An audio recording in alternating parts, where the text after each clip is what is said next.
Bismillahirrahmanirrahim. Assalamualaikum warahmatullahi wabarakatuh. Innal hamdalillah nahmaduhu wa nasta'inuhu wa nastaghfiruh wa natubu ilaihi wa na'udzu billahi min sururi anfusina wa min sayyiati a'malina. May yahdihillahu fala mudilla lahu wa may yudlil fala hadiya lahu. Asyhadu an la ilaha illallah wa asyhadu anna Muhammadan abduhu wa rasuluh. Faqala Allah Ta'ala, ya ayyuhalladzina amanu taqullaha wa qulu qawlan sadida yuslih lakum a'malakum wa yaghfir lakum dhunubakum wa man yuti'illaha wa rasulahu faqad faza fawzan 'azima. Amma ba'du, fa inna ashdaqal hadithi kitabullah wa khairul hadi hadi Muhammadin sallallahu alaihi wa alihi wasallam wa syarrul umuri muhdatsatuha fa inna kulla muhdatsatin bid'atun wa kulla bid'atin dhalalatun wa kulla dhalalatin finnar. Ma'asyiral muslimin muslimat, pemirsa Insan TV Risalah Ilmu rahimani wa rahimakumullah tabaraka wa ta'ala. Alhamdulillah, kita memuji Allah setinggi-tingginya, Zat yang maha agung, maha mulia, meskipun masih banyak dari makhluk-makhluknya yang bernama manusia mengingkarinya, tidak mau beriman dengannya, bahkan sampai menyekutukannya. Maka tentunya kita pun berusaha kokoh untuk komitmen dengan la ilaha illallah. Allah tetap ilah kita meskipun banyak yang mengingkarinya. Allah tetap kita sanjung setinggi-tingginya meskipun banyak yang menistakannya, menistakan syariatnya. Salawat serta salam juga kita berikan kepada Nabi Muhammad SAW khususnya. Pada kesempatan kali ini kita akan mengambil di antara karakter yang mulia yang Allah kekalkan, laqad kana lakum fi rasulillahi uswatun hasanah.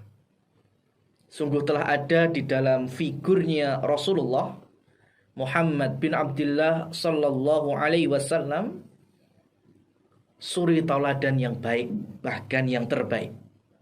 Artinya apa?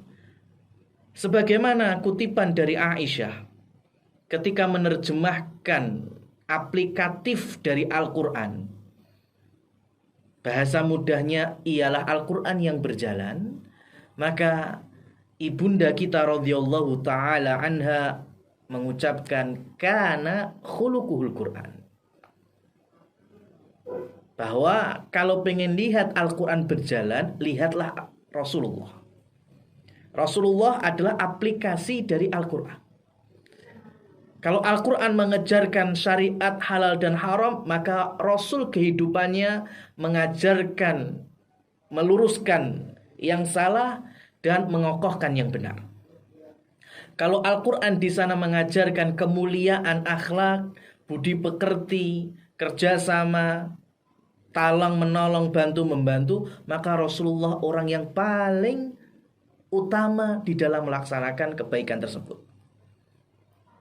Dan di antara kebaikan-kebaikan dari suri tauladan yang sedikit dari figur Rasul sallallahu alaihi wasallam, bahkan sampai disebutkan beliau itu ibarat angin yang berhembus.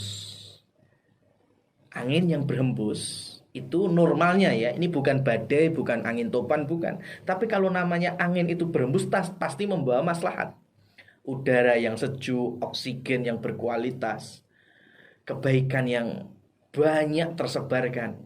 Itulah Rasulullah, dan lebih khususnya dalam perkara harta, dalam perkara sedekah. Banyak sering kita dapatkan amar ma'ruf terkait dengan fadilah dan ajakan bersedekah, infak, zakat, wakaf dan lain sebagainya. Tetapi pada kesempatan kali ini kita akan mengambil nahi mungkarnya.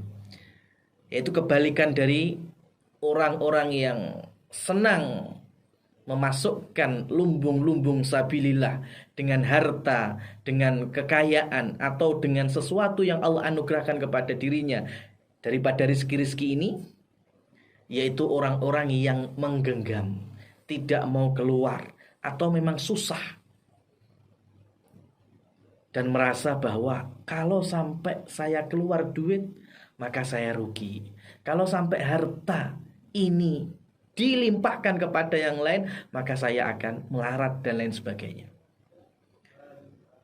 Maka tentunya kita akan memulai terlebih dahulu membacakan ayat yang ke-180 dari surat Ali Imran, di mana Allah Subhanahu wa taala berfirman, "Wala yahsabanna alladhina yabkhaluna bima atahumullahu min fadlih huwa khairan lahum bal huwa syarrul lahum." Allah sudah mewanti-wanti, jangan sekali-kali ya orang-orang yang kikir, orang-orang yang pelit itu, padahal anugerah kekayaan, rezeki datangnya dari siapa? Minallah. Orang-orang musyrik, orang-orang jahiliyah, ketika ditanyakan man yarzukukum, siapa yang memberikan rezeki kepada kalian, mereka bisa menjawab serempak, Allah. Allah yang memberikan rezeki ini. Ini bukti rububiyah mereka. Cuma kalau diminta untuk ibadah hanya kepada Allah, nggak mau. Tapi setidaknya mereka jujur bahwa yang menurunkan hujan, yang menurunkan kesuburan, kemudian yang memberikan mereka kekayaan adalah Allah Subhanahu wa taala. Tetapi mereka berpikiran bahwa ketika Allah berikan anugerah yang begitu besar, ya, kemudian mereka tidak mau untuk mengeluarkannya di jalan Allah, mereka anggap itu kebaikan. Padahal bal syarrul lahum, keburukan untuk mereka. Jadi orang itu kalau megang harta terus, atau bahasa mudahnya genggam terus, tidak mau keluar, maka itu bukan kebaikan, itu malah keburukan. Di dalam ayat yang lain, kalau kita melompat ke Al-Hasr ayat yang ke-9, Allah Subhanahu wa taala berfirman, "Wa may yuqa suha nafsihi faulaika humul muflihun." Wa may yuqa suha nafsihi, maka siapa yang mampu untuk menghindarkan dirinya dari sifat rakus, sifat pelit, ya, karena yang disebut dengan pelit, ya, al-bakhil, itu pasti ada kaitannya dengan suh, dan suh itu rakus, tamak. Sebagaimana Imam Ibnu Qayyim al-Jauziyah menerangkan bahwa suh itu rakus, sebagaimana rakusnya anak kecil.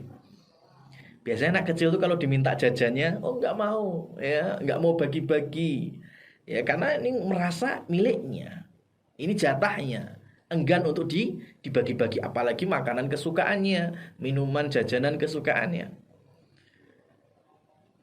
Dan di dalam Al-Hasr ayat 9 itu Allah sudah memberikan kabar gembira, siapa yang mampu menahan dirinya dari sifat rakus, sifat pelit, faulaika humul muflihun, maka sesungguhnya mereka adalah golongan orang-orang yang sukses, orang-orang yang beruntung.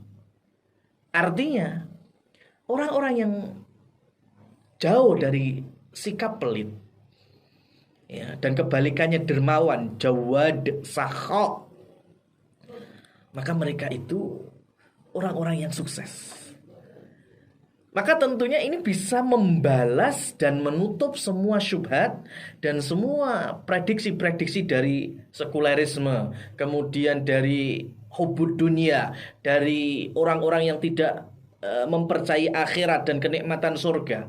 Mereka katakan bahwa kalau kita dermawan, maka kita pasti rugi karena keluar. Kalau kita pinter nabung untuk diri sendiri, ya, untuk kebutuhan diri sendiri, ya, maka kita yang akan sukses. Maka ini nggak ada dalam kamus Islam. Orang Islam adalah orang yang mampu berbagi, mampu bersedekah, dan jauh daripada sikap pelit. Nah terus bagaimana? Berarti nggak boleh kita nabung, itu urusannya beda. Kita kembalikan niatnya. Kalau kita menabung dengan niat, ya, mencukupkan dengan tabungan itu kebutuhan kita, dan kita berusaha untuk membantu yang lain.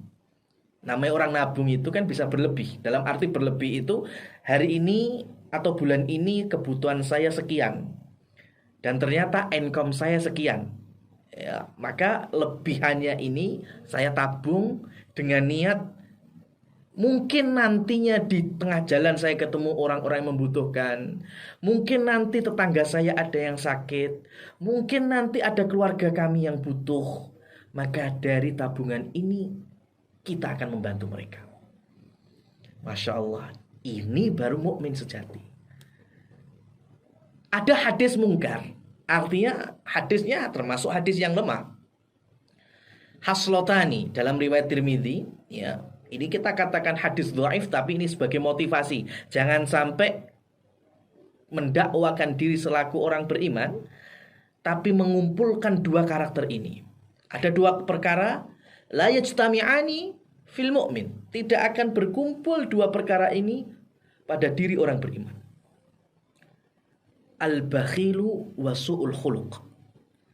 Pelit dan berperangai yang buruk. Kalau sampai ada orang beriman udah akhlaknya buruk, mungkin lisannya buruk, ringan tangan dalam arti bukan suka membantu, tapi suka ngampleng, KDRT, ditambah lagi pelit, Masya Allah.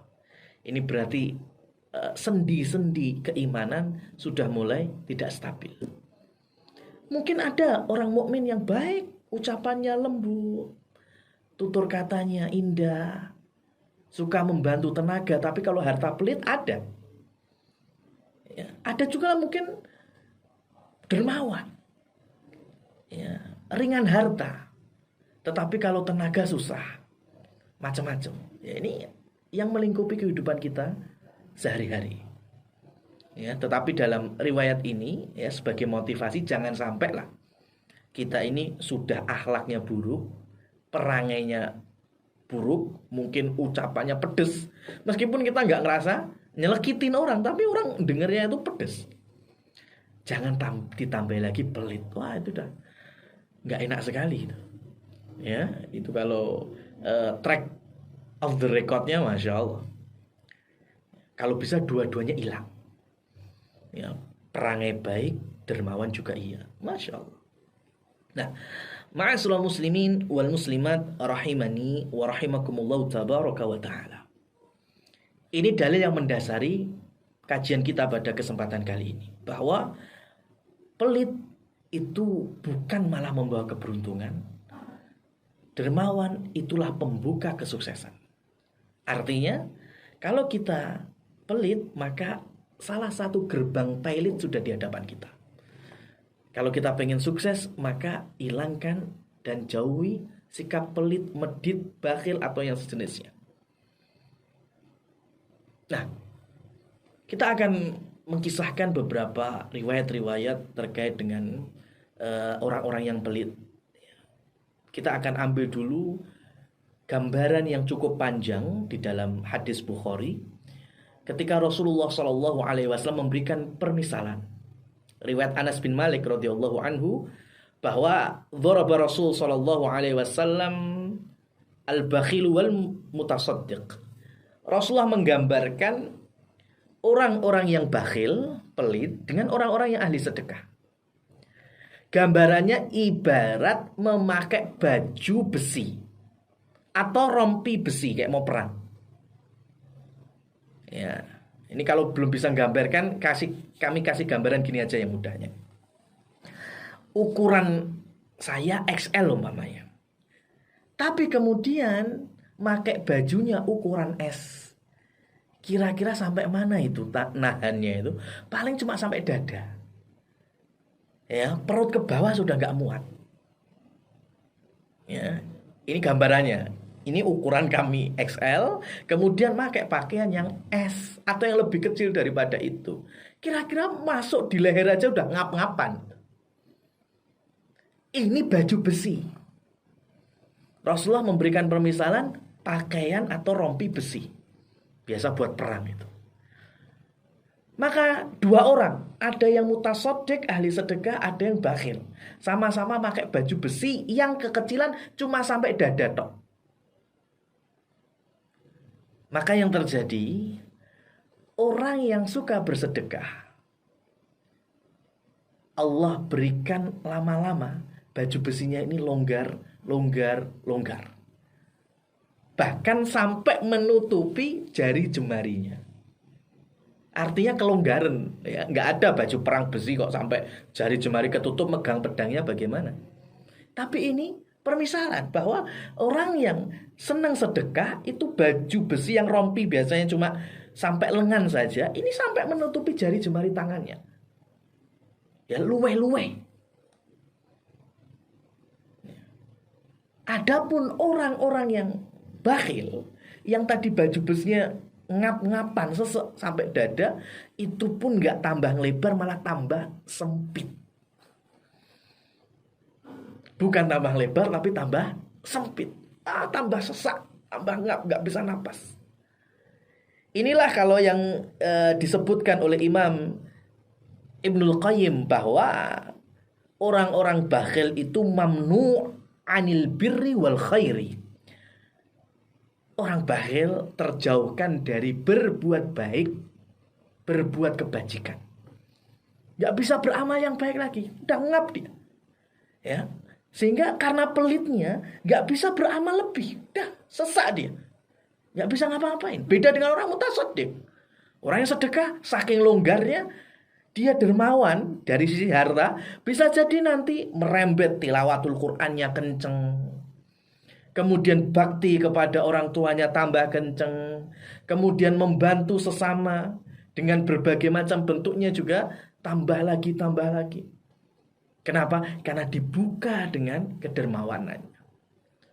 Berbeda dengan yang sempit tadi, nggak bisa apa-apain lagi. Ya. Wa kana jazaohu min jinsil amal.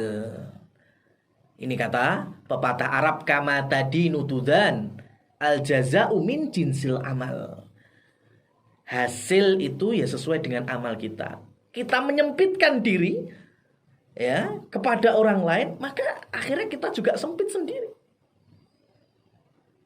Maka kalau di Indonesia sampai ada istilah ini khususnya orang Jawa, saking pelitnya itu, makan sendiri, kemudian duit pegang sendiri, harta digenggam sampai ujungnya mati kubur dewi. Ya, mati kubur dewi, gimana bisa nggak kira-kira? Ya, mati kemudian ke kuburan sendiri, gali kubur sendiri, kan nggak mungkin. Tapi inilah, ya, apa istilahnya, pepatah yang buruk bagi orang-orang yang pelit. Nah, Rasulullah SAW memberikan gambaran jangan sampai bakhil. Kenapa? Ibarat pakai baju besi nggak bisa ngapa-ngapain kita. Ya malah tambah sempit, tambah ngap dan seterusnya dan seterusnya. Maka kemudian Imam Ibnul Qayyim menambahkan orang yang bakhil dhayyiku sadri qalilul farah. Dadanya sempit, kebahagiaannya sedikit. Kira-kira mau apa enggak? Enggak ada. Pengennya kita lapang dada, urusannya lancar, kebahagiaan melimpah. Maka bagaimana menggapainya? Ya, hilangkan pelitnya, kencengkan dermawannya. Imam Ibnu Hajar, ya, Imam Ibnu Rajab, maksud kami, Imam Ibnu Rajab Al-Hambali, rahimahullahu tabaraka wa ta'ala, di dalam salah satu risalahnya, beliau meriwayatkan dan menghasankan kisah ini, ya, menghasankan kisah ini bahwa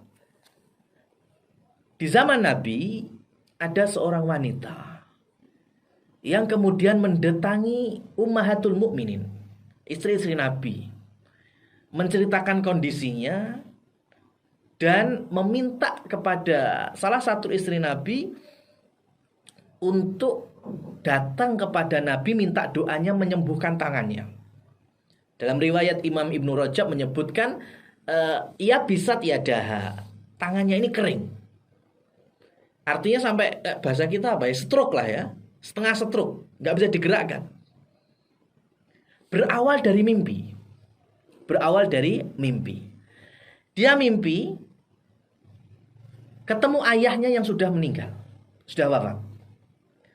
Dia lihat ayahnya, Masya Allah, berada di suatu taman yang indah. Kemudian berbagai macam kenikmatan didapat, ya. Kemudian ayahnya ditanya oleh putrinya ini, wahai ayah, di manakah ibu? Kok aku nggak melihat ibu? Kata ayahnya, coba cari di taman ini, ada apa enggak? Saya sudah lihat ke sana ke sini nggak ketemu.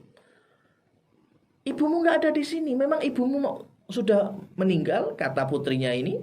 Iya, ibu sudah meninggal. Dikira oleh ayahnya, ibunya masih hidup.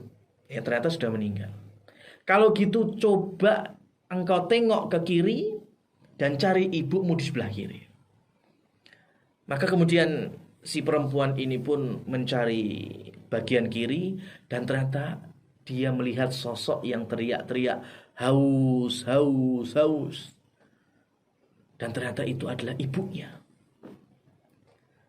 Setiap bilang haus, haus, haus, kemudian perempuan itu yang dalam mimpinya itu sosok ibunya itu makan tulang yang di situ hanya ada daging secuil aja. Gede tulangnya, dagingnya samprit gitu. Kemudian ibunya berpakaian hanya satu helai kain yang tipis. Artinya auratnya banyak yang terbuka. Maka karena seorang putri nggak tega melihat ibunya haus gini, maka dalam mimpi itu putrinya mengambilkan air. Ya, kemudian dituangkan untuk ibunya. Maka dari jauh itu ada suara, siapa yang berani ya memberikan air minum kepada perempuan itu, maka dia akan mendapatkan kecelakaan. Kemudian wanita ini bangun dari tidurnya, tangannya sudah nggak bisa digerakkan. Maka dia pun langsung cari ya Nabi SAW dan ketemu di antara para istrinya, dan kemudian ditemukanlah oleh para istri Nabi ini dengan Rasulullah SAW dan diceritakan ulang mimpinya itu. Maka kemudian Rasulullah SAW mendoakan ya perempuan tadi, ya Allah, sesungguhnya kalau benar apa yang dia kisahkan, apa yang dia lihat dari mimpinya, maka dengan kuasamu, dengan izinmu sembuhkanlah tangannya dan akhirnya sembuh. Apa hikmah bisa kita ambil? Kisah ini diawali semasa kedua orang tua putri ini hidup.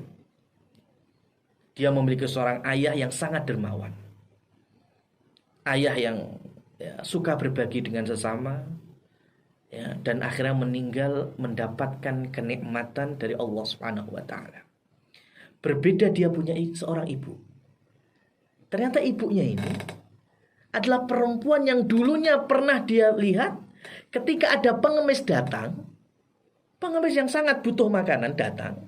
Bukannya dikasih makanan yang layak, tapi malah dikasih tulang. Tulang ini kan berarti sisanya sisa. Ya, sisanya sisa. Ini udah nggak layak sekali. Dan kemudian pengemis yang lain ketika minta ya kain ataupun selimut untuk menutup auratnya, dikasih sih dikasih. Cuma berapa helai kain yang sangat tipis. Sehingga juga nggak layak untuk diberikan kepada pengemis. Maka sekali lagi, al-jaza'u min jinsil amal. Si ibu ini di dalam mimpi putrinya pun melihat diberikan ganjaran yang serupa, merasa haus, merasa lapar, dan ternyata bisa makannya hanya tulang. Dan auratnya pun terbuka, yang tertutupi hanya dengan sehelai kain yang sangat tipis. Disebabkan apa? Kepelitannya semasa hidup. Nah, tentunya kita butuh orang-orang seperti halnya ummahatul mukminin, para sahabat, yang mereka bisa langsung mengambil faedah-faedah dari ayat-ayat Qur'aniyah ataupun dari hadis-hadis Rasul Shallallahu Alaihi Wasallam supaya mereka jauh daripada kekikiran, supaya jauh dari sikap pelit dan merubah segalanya menjadi kedermawanan. Ya. Diambil dari ketika turun surat Al-Baqarah, ya, ayat yang ke-245. Allah Subhanahu wa taala berfirman, "Man dzalladzi yuqridullaha qardan hasana fayudha'ifahu lahu ad'afan katsirah wallahu yaqbidu wa yabsut wa ilaihi turja'un." Ini ayat ini memang kalau kita melihatnya ini seakan-akan memang benar ya. Allah butuh pinjaman dari kita. Makanya jangan disalahpahami. Ya, karena ini kalau kita maknai secara literalnya yaitu barang siapa yang meminjami Allah, man dzalladzi yuqridullah hasana. Barang siapa yang meminjami Allah dengan pinjaman yang baik. Lihat. Allah ini, lihat. Allah perintahkan untuk sedekah, Allah perintahkan untuk zakat, Allah perintahkan untuk mengeluarkan harta. Itu fitrahnya manusia itu memang susah untuk mengeluarkan harta. Maka kenapa zakat mal itu sampai ada amil, ada pegawai khusus untuk menarik zakat. Didata orang-orang kaya, udah masuk haul, sudah masuk nisab, ketok pintunya, keluarkan zakatmu. Kalau sampai nggak mau mengeluarkan, persis di zaman Abu Bakar, yaitu mani'uz zakah. Orang-orang tidak mau mengeluarkan zakat malnya. Dan itu dihukumi murtad oleh Abu Bakar dan diperangi. Kenapa? Karena orang itu kalau untuk mengeluarkan mesti nggak mau, maka dibutuhkan pegawai. Mas, Pak, sudah waktunya mengeluarkan zakat mal Anda. Nisabnya sekian dan ini udah jatuh haulnya. Silahkan keluarkan sekian persennya. Tergantung zakatnya apa dulu. Ya, Masya Allah. Kewajiban sudah Allah perintahkan. Yang sunnah-sunnah sedekah infak juga telah Allah perintahkan. Tapi sampai di titik Allah mengajaknya, wes kalau kalian merasa menilai bahwa mengeluarkan itu kurang, ya padahal Rasul sudah mewanti-wanti mengajarkan mana qasad shadaqatun min malin, tidak akan pernah berkurang sedekah harta itu. Di sisi Allah Subhanahu wa taala. Berkurang itu di hitungan matematika kita. Tapi di hitungan Allah Subhanahu wa taala artinya bertambah. Karena yang melapangkan rezeki Allah, yang menyempitkan rezeki juga Allah Subhanahu wa taala. Nah, sampai Allah memakai istilah pinjem. Ini songong nggak songong ini, Masya Allah nih. Kita ini makhluk yang kurang apa lagi? Sudah diminta perintahan keluar nggak mau, pakai bahasa sedekah sunnah juga nggak mau. Sekarang Allah pakai qard, pinjaman. Siapa yang mau meminjami Allah? Ini sudah level yang kalau sampai nggak tergugah itu udah nemen, ya sudah nemen banget. Maka maksudnya Allah nggak butuh, ya Allah tidak butuh apapun dari kita, kita yang butuh kepada Allah Subhanahu wa taala. Tapi Allah merayu kita, mengajak kita itu dengan berbagai macam bentuk, mulai dari keras, sedang sampai yang begitu halus. Tinggal hati kita ini hati yang ada imannya, setrum imannya, atau memang hati yang nggak ada setrum imannya. Maka di antara sahabat, salah satu yaitu Abu Darda radhiyallahu taala anhu. Ya, ada sahabat Abu Darda. Kalau Abu Darda itu lebih familiar karena beliau juga termasuk rawi hadis. Ya, termasuk perawi hadis. Ini Abu Darda.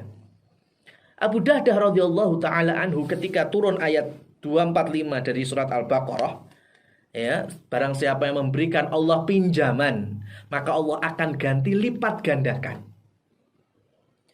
Maka dia langsung datang kepada Rasulullah Shallallahu Alaihi Wasallam dan memberikan 600 pohon kurma kepada Rasulullah. Untuk apa? Ya sudah, untuk maslahat kaum muslimin, mau diwakafkan, mau diinfakkan, terserah. Maka kemudian Rasul pun memberikan kabar gembira betapa banyaknya pohon-pohon kurma Abu Dahdah kelak di surga. Orang Arab itu salah satu ikon kekayaannya itu bukan mobil. Ya, bukan mobil, bukan rumah yang besar, itu hanya sekian persennya. Dicap kaya itu kalau semakin banyak pohon kurmanya. Dan Abu Dahdah memberikan itu lillah untuk Allah Subhanahu wa taala 600 pohon. Satu pohon saja itu jangkaunya sudah lama, bisa berpanen-panen, dan satu pohon hasilnya bisa berdirham-dirham, apalagi 600. Maka Rasulullah sampai memujinya betapa banyaknya kurma yang dimiliki oleh Abu Dahdah kelak di surga. Di dunia dia punya kurma yang disedekahkan, dia siap memanen kurma surga kelak di hari kiamat. Masya Allah. Dan itu gak selesai di situ. Abu Dahdah radhiyallahu taala anhu itu yang biasa menggantungkan tangkai-tangkai kurma di masjid Nabawi, di tiang-tiangnya. Untuk siapa? Untuk ahlu sufa. Ya, untuk ahlu sufa, untuk Bilal, untuk Abu Dzar, ya. Ada sekitar 70-an sampai 80 sahabat saat itu, muhajirin yang sampai Madinah nggak punya harta. Maka bagaimana mereka makan? Tentunya ngikut Rasulullah Shallallahu Alaihi Wasallam. Terkadang Rasul meminta kepada orang Ansor bawa sahabat muhajir 1, bawa sahabat muhajir 2. Ya, ada makanan berapa porsi, bawa sekian muhajirin.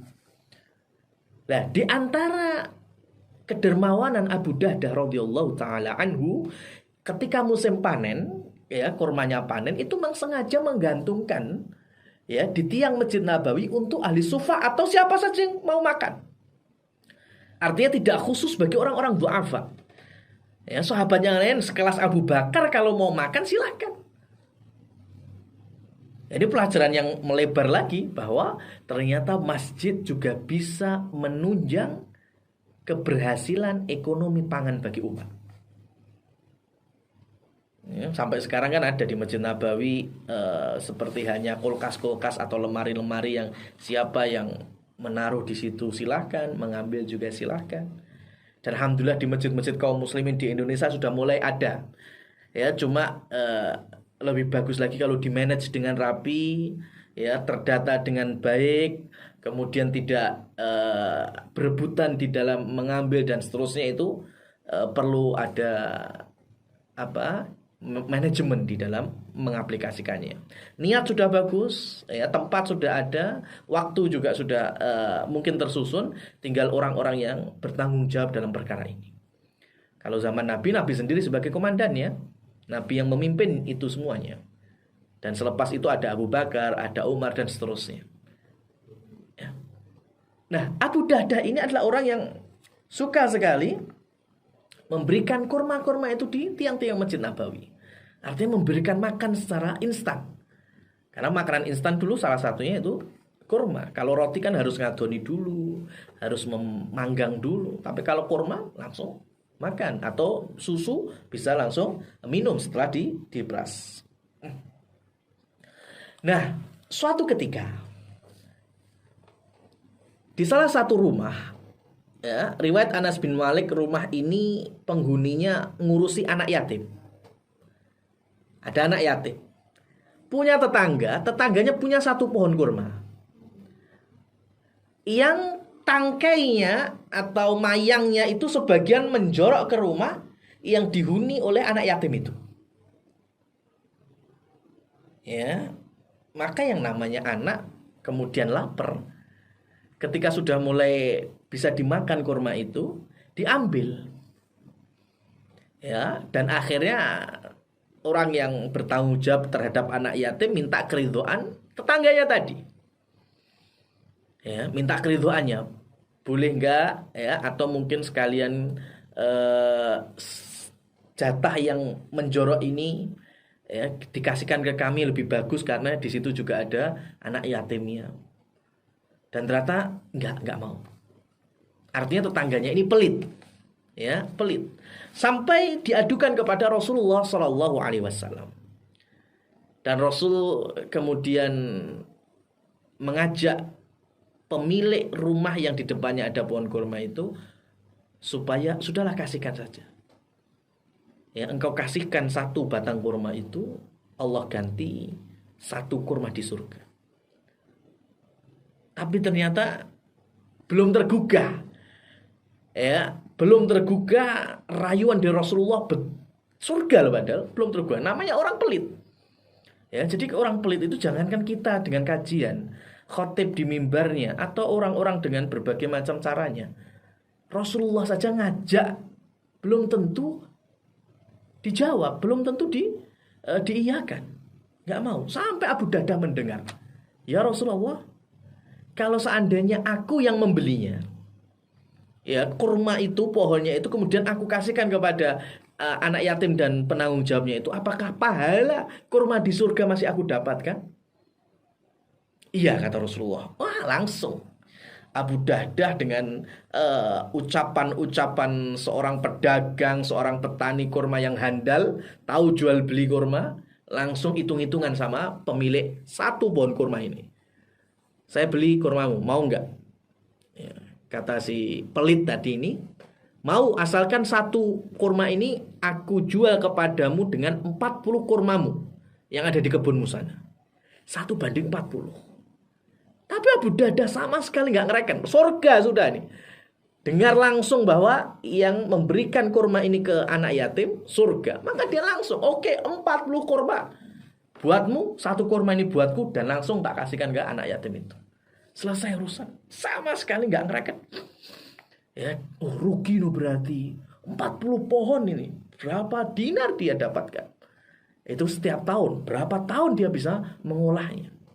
Tapi enggak bagi orang-orang yang beriman. Sahabat-sahabat radhiyallahu anhum ajmain. Mereka bergegas fastabil khairat. Saya punya kekuasaan di dalam hal ini. Ya, saya punya kekayaan dalam harta. Maka saya bisa berjuang dengan ini. Contohnya Abu Dahdah radhiyallahu taala anhu. Kemudian ini kalau laki-laki banyak ya. Laki-laki banyak. Utsman bin Affan jangan ditanya ya. Abdurrahman bin Auf. Nah, ini ada satu juga kita akan kisahkan. Abdurrahman bin Auf pernah dilihat oleh Sufyan Ats-Tsauri rahimahullah. Ya, Sufyan Ats-Tsauri seorang tabi'in yang berguru dengan para sahabat.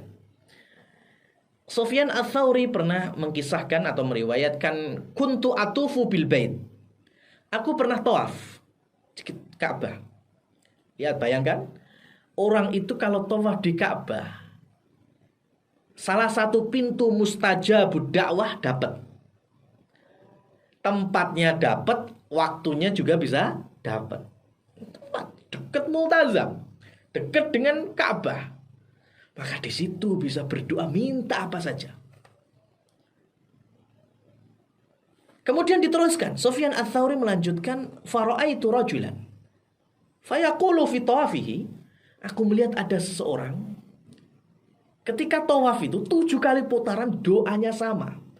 Karena orang tawaf itu kalau berdoa sampai kedengar orang pun nggak masalah, baca Quran pun juga boleh. Orang itu berulang kali terus menerus sampai selesai tawafnya berdoa, Allahumma qini an sukhi nafsi, Allahumma qini an sukhi nafsi. 7 kali putaran tawaf.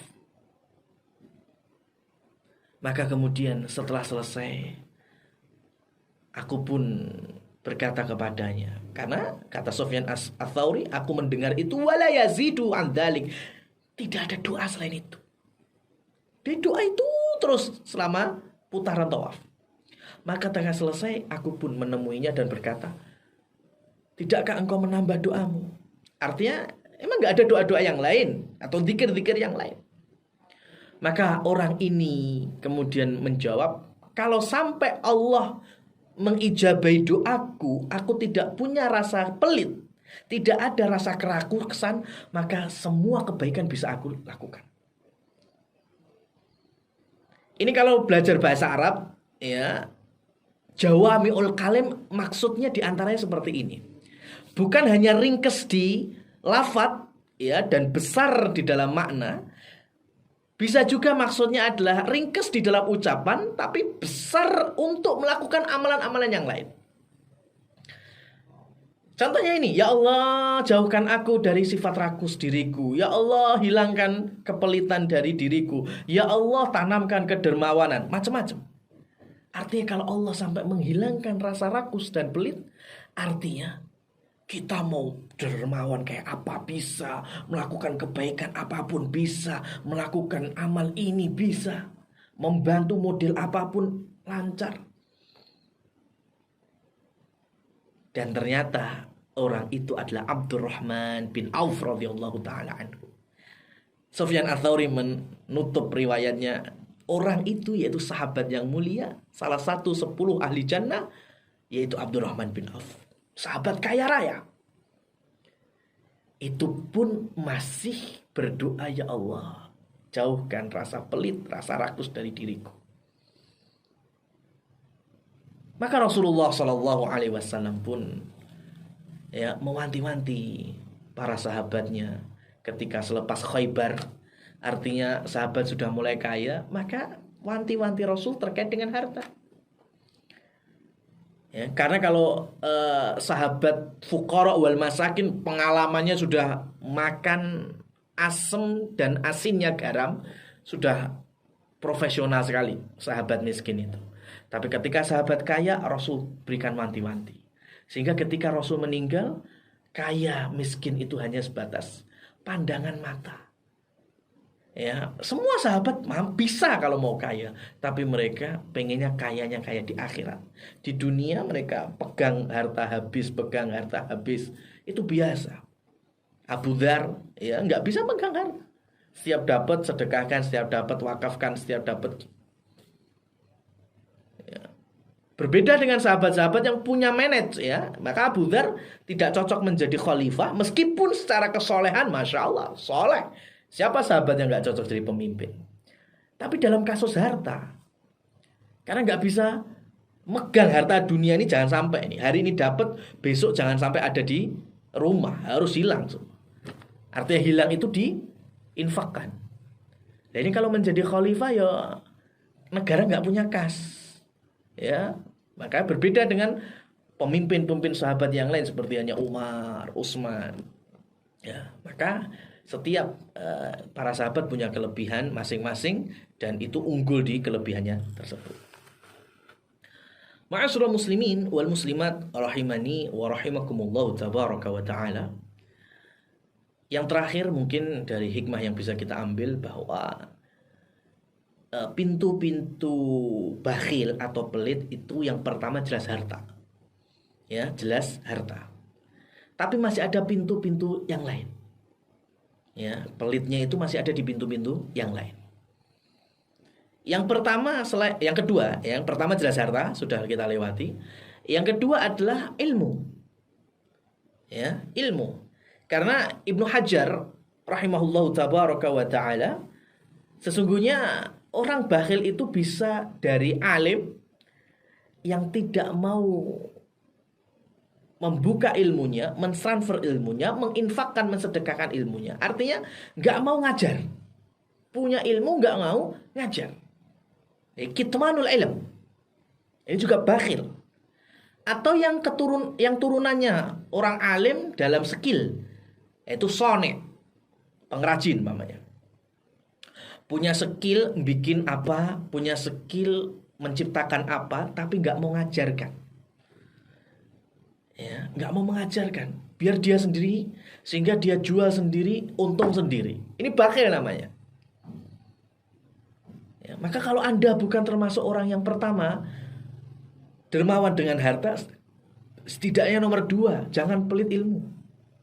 Punya skill nenun, ajarkan nenun, jahit, tailor, ya, punya skill umpamanya nukang bangunan, ya, batu, kayu, macam-macam, ajarkan. Jangan bakhil untuk mentransfer ilmu kepada generasi-generasi selanjutnya. Ya. Yang ketiga, yang tak kalah pentingnya juga, itu adalah pelit air. Masya Allah ya, pelit air. Ini air itu termasuk juga anugerah ya, bagian dari harta manusia. Tapi memang Rasulullah pun lebih mengkhususkan di beberapa riwayat afdhalu as-shadaqah as-suqya, ya suqyal ma, sebaik-baiknya sedekah adalah mengalirkan air. Ya, mengalirkan air. Maksudnya di sini adalah aplikasi dari para sahabat. Ya, aplikasi dari para sahabat ketika mereka di rumahnya. Ketika sudah ngangsu, kalau dulu kan nyari airnya nggak buka keran, kemudian sanyu hidup kan nggak seperti itu. Ngangsu mencari air. Kalau ternyata kebutuhan air di rumah sudah cukup, maka mereka akan mensedekahkan ini kepada tetangganya atau kepada yang lainnya, atau diletakkan di tempat-tempat umum. Dan itu terjadi terus-menerus sampai kejayaan Islam. Sampai nanti dibangun al-asbilah. Ya, di pasar ada asbilah, di sekitar masjid ada asbilah, di perpustakaan ada asbilah. Bahkan itu bukan hanya cukup keran-keran aja, dibangun. Bangunannya megah, ada ukiran-ukirannya. Dan itu untuk umum, siapa saja boleh meminumnya, menggunakannya, mengambilnya, silahkan. Itu sedekah dari kaum muslimin. Bahkan kalau dalam masa kejayaannya ini negara yang memfasilitasinya. Masih ada bekas al-asbilah yang ada di dunia ini. Artinya memang tidak ada mohon maaf jangan sampai disalahpahami, tidak ada yang namanya dulu air itu dijual. Ya, meskipun jualan air para ulama pun membolehkan, kan termasuk ibahah, mubah, halal yang mubah. Jualan-jualan perkara yang mubah, halal.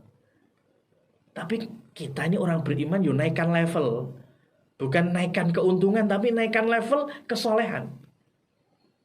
Kalau kita merasa sudah kaya, ya, kita bisa membangun umpamanya 2 isi ulang.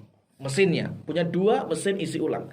Ada di kampung A, ada di kampung B. Maka setidaknya kita naikkan levelnya. Oke, yang A ini memang khusus, emang saya bisniskan, saya jualkan. Tapi yang B, karena merasa si yang A mesinnya udah cukup, bagi kami sekeluarga udah cukup, maka si B jadikan ini lumbung sedekah. Kedermawanan air, Masya Allah.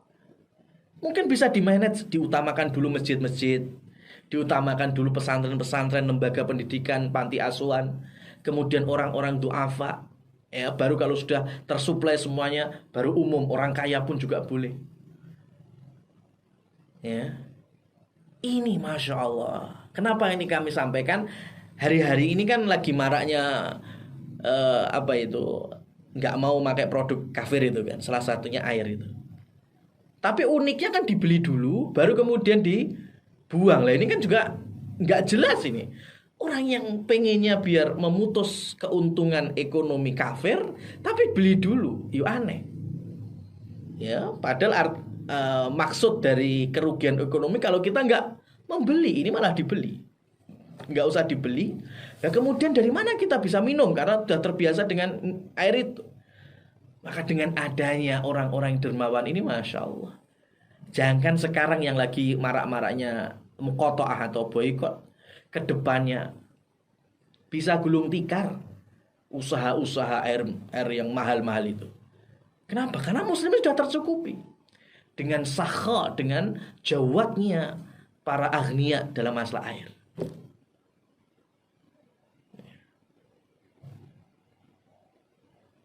Dan banyak para sahabatnya melakukan demikian. Ya, Utsman dengan bi'ru rumahnya, sumur rumah. Ya, kemudian para sahabat-sahabat yang lain dengan sumur-sumur yang ada di kebun-kebun kurmanya. Biasa mereka. Semuanya ini untuk maslahat air. Ya, maka dulu itu orang-orang tua kami, nenek-nenek, kakek-kakek kami, bahkan eyang-eyang buyut kami, karena kita sekolah dulu, ya, kita kadang ada uang saku, kadang nggak ada uang jajan di antara kami. Maka orang-orang yang dekat sekolah itu ngasih kendi-kendi, gentong-gentong, ceret-ceret, ada airnya. Kenapa? Setidaknya kalau kita nggak jajan, itu kalau istirahat ke rumah mereka disediakan air, sudah taruh di depannya itu. Apalagi kalau ada pohon-pohon di sekitar rumahnya, musim jambu ada jambunya, musim jagung ada jagungnya. Kan nggak mungkin adat yang khairiyah semacam ini timbul langsung, kan nggak mungkin. Pasti ada yang mengajarkan. Dan Islam yang mengajarkan itu. Bisa dipastikan Islam yang mengajarkan itu. Ya, di dekat-dekat pasar, di dekat-dekat masjid sudah ada gentong-gentong untuk wudhu. Dari mana ini? Pasti orang-orang muslimin yang memberikannya. Dulu mungkin nimba dulu orangnya, sedekah pakai tenaga, nimba dulu ngisi. Tapi kemudahan bagi siapa saja, dia dapat pahala dari ngangsukan orang-orang mukmin, ya, yang mau sholat. Kemudian yang ketiga yaitu pelit di dalam salam. Ini juga unik lagi nih. Harta nggak mau, air juga nggak mau, sampai salam pun juga enggan. Pada Rasul Shallallahu Alaihi Wasallam mendakwahkan Islam ini, afsus salam bainakum, sebarkan salam di antara kalian. Ya, tapi sampai salam aja enggan, ini kan aneh sekali. Padahal orang yang dahulu atau lebih duluan mengucapkan salam itu membuka kebaikan orang yang menjawabnya. Orang menjawabnya sampai wajib hukumnya. Menjawabnya waalaikumsalam, tapi dia bisa mendapatkan pahala wajib menjawab salam dari siapa? Dari orang yang melakukan sunnah. Hukumnya kan sunnah memulai salam itu. Tapi dari sunnah ini terbuka pintu-pintu wajib, terbuka pintu-pintu pahala. Ya, jadi murahlah untuk salam. Assalamualaikum, assalamualaikum. Ya, dan ada adab-adabnya dalam hal ini. Kemudian yang terakhir, yang keempat, orang bakhil ketika idza dzukira ismi falam yusalli alayya. Jika disebutkan nama Rasulullah sallallahu alaihi wasallam tetapi tidak bersolawat. Ini sudah kebangetan lagi. Ya, Nabi Muhammad sallallahu alaihi wasallam. Maka beruntung kaum muslimin muslimat yang mengikuti kajian-kajian para asatidzah. Baik itu di masjid-masjid ataupun di siaran-siaran semacam ini. Kenapa? Karena setiap disebutkan Rasulullah, disebutkan Muhammad, disebutkan Nabi, lisan kita bisa menggetarkan dengan sallallahu alaihi wasallam, sallallahu alaihi wasallam. Sekarang kalau 1 jam disebutkan Rasulullah sallallahu alaihi wasallam 50 kali, berarti kita 50 kali selawat kepada beliau, dan itu semuanya pahala. Kalau disebutkan 30 kali, kalau disebutkan lebih daripada itu, maka berapa tumpuk-tumpuknya pahala kita dari sisi menggetarkan lidah dan lisan untuk sallallahu alaihi wasallam. Khususnya hari Jumat, kita perbanyak lagi. Maka salafus saleh sudah memberikan pelajaran. Mereka, para ruwatul hadis, ketika mereka menulis hadis, itu terkadang syekhnya cepat ngomongnya. Maka ketika ada di ucapan umpamanya Rasulullah sallallahu alaihi wasallam, mereka baru nulis Rasulullah. Kalau nulis sallallahu alaihi wasallam, mereka bakal telat dari uraian atau ucapan rawi-rawi dari para masyayikh. Maka mereka kosongi dulu. Jadi Rasulullah kosong, kemudian apa? Mamanya qala Nabi kosong, kemudian apa? Ya, Muhammad terus kosong, kemudian apa? Baru nanti ketika selesai pelajaran, ya, di waktu istirahat atau sudah selesai pulang ke rumah, mereka baru menuliskan sholawat di tempat-tempat yang kosong tadi, sambil sekalian murojaah, mengulang kembali periwayatan hadis. Oh, ini qala Nabiyyu sallallahu alaihi wasallam, ditulis baru sallallahu alaihi wasallam.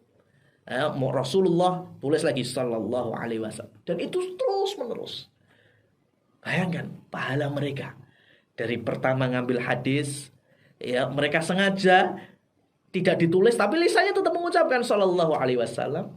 Kemudian selepas itu mereka kembali buka murojaah, ngucapin selawat lagi. Dan itu sampai kita kitab-kitabnya kita pelajari, berapa pahala para ulama yang mereka dapatkan. Oleh karena itu jangan disingkat SAW, SOT dan lain sebagainya. Nah ini ma'asyiral muslimin wal muslimat rahimani wa rahimakumullah. Ya, semoga dari uraian-uraian yang kami sampaikan bisa difahami dan bisa membuka pintu-pintu penyakit pelit hilang, kedermawanan masuk, dan semua itu datang dari Allah, bukan dari kami. Kami orang yang lemah, kami juga masih banyak salahnya.